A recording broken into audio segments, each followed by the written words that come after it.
जय श्री कृष्ण। नंद वृषभान के दो वारे, वृंदावन की शोभा संपत्ति, रति सुख के रखवारे।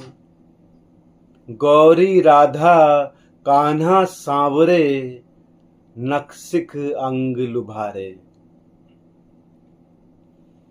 बोलत हंसत चलत चितवत, छवि वर्णत कवि कुलहारे। धीर समीर तीर जमुना, के कुंज कुटीर संवारे। विविध विहारही विहरत दोऊ, सहज स्वरूप सिंगारे। रसिक अनन्य मंडली, मंडन प्राणहु ते प्यारे। जुगल किशोर व्यास के ठाकुर, लोक वेद ते न्यारे। जय श्री कृष्ण।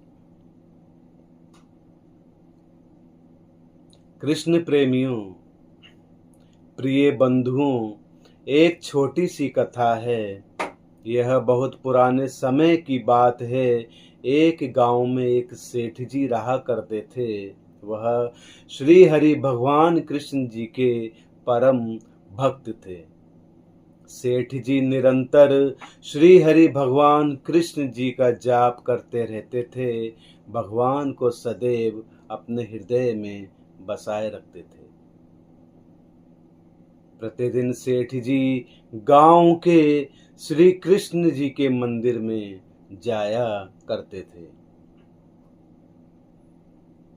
जब वह घर से निकलते थे, उस समय वह मन में विचार करते थे कि वह आज श्री हरि भगवान कृष्ण भगवान की पूजा अवश्य करेंगे और उन्हें भोग लगाएंगे। परंतु वह श्री कृष्ण जी को भोग नहीं लगा पाते थे, क्योंकि जब भी सेठ जी श्री कृष्ण जी की मंदिर की ओर निकलते थे तो रास्ते में ही उन्हें नींद आ जाती और वह वहीं सो जाते थे। जैसे ही वह सो जाते, तब उनके साथ लाए हुए सारे पकवान चोरी हो जाते थे।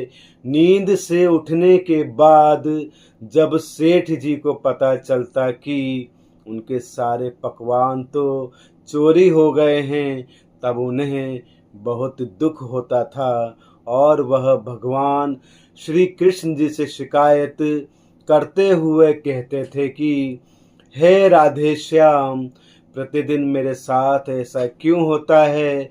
मैं एक भी दिन आपको भोग क्यों नहीं लगा पाता? सेठ जी की बात सुनकर श्री हरि भगवान कृष्ण जी ने कहा कि हे वत्स, दाने दाने पर लिखा होता है खाने वाले का नाम।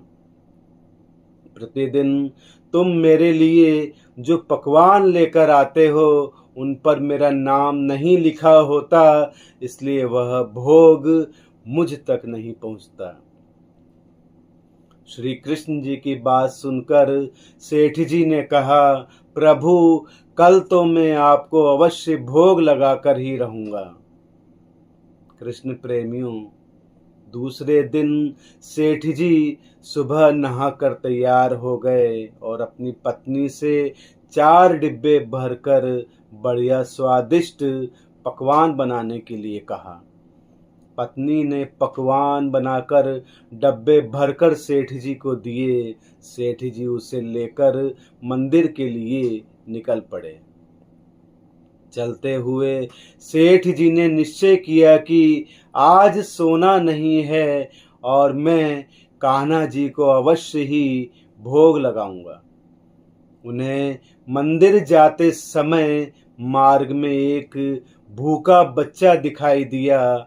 सेठ जी को देखकर वह उनके पास आया और खाने के लिए मांगने लगा। उस बच्चे की आयु लगभग 6-7 वर्ष थी। वह बच्चा तो जैसे हड्डियों का ढांचा था। सेठ जी को उस भूखे बच्चे पर दया आ गई और उन्होंने बच्चे को एक लड्डू दे दिया। उस बच्चे को लड्डू देते ही बहुत से बच्चों की भीड़ लग गई।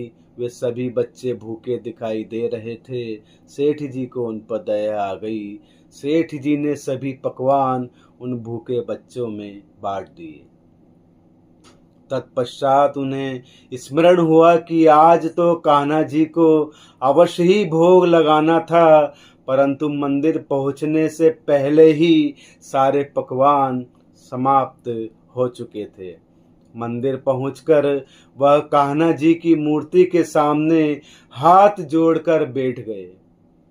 प्रिय बंधुओं, सेठ जी को ऐसे बैठा देख कान्हा जी उनके सामने प्रकट हो गए और सेठ जी को चिढ़ाते हुए कहा, लाओ मेरा भोग शीघ्रता से दे दो, मुझे बहुत भूख लगी है, मुझे पकवान खिलाओ।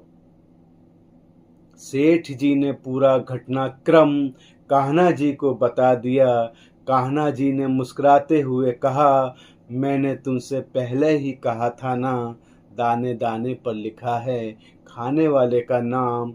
उन पकवानों पर जिनका नाम लिखा हुआ था उन्होंने वह पकवान खा लिए, तुम व्यर्थ की चिंता क्यों करते हो? सेठ जी ने कहा कि हे प्रभु, मैंने बड़े अहंकार से कहा था आज आपको भोग लगा कर ही रहूंगा, परंतु मुझसे उन बच्चों की भूख देखी नहीं गई और मैं सब भूल गया। कान्हा जी पुनः मुस्कुराए और वह सेठ जी को उन बच्चों के पास ले गए जहां सेठ ने उन्हें खाना खिलाया था और सेठ जी से बोले, जरा देखो कुछ नजर आ रहा है क्या? उस दृश्य को देखते ही सेठ जी की आंखों से अश्रु बहने लगे। सेठ जी को दिखाई दिया कि स्वयं कान्हा जी उन भूखे बच्चों के बीच में खाना खाने के लिए लड़ते हुए दिखाई दिए। कान्हा जी ने सेठ जी से कहा, तुम उन बच्चों में मुझे देख रहे हो, मैं ही वो पहला बच्चा हूँ जिसकी भूख तुमने मिटाई है। मैं हर जीव में हूँ, कण कण में भी मैं ही हूँ, मैं ही हर मन में हूँ। कान्हा जी की बात सुनकर सेठ जी का भ्रम दूर हो गया और वह भगवान के चरणों में गिर पड़े और कृतज्ञता व्यक्त की। प्रिय कृष्ण प्रेमियों, श्री हरि भगवान कृष्ण आपका सदैव कल्याण करें। जय श्री कृष्ण, जय श्री कृष्ण।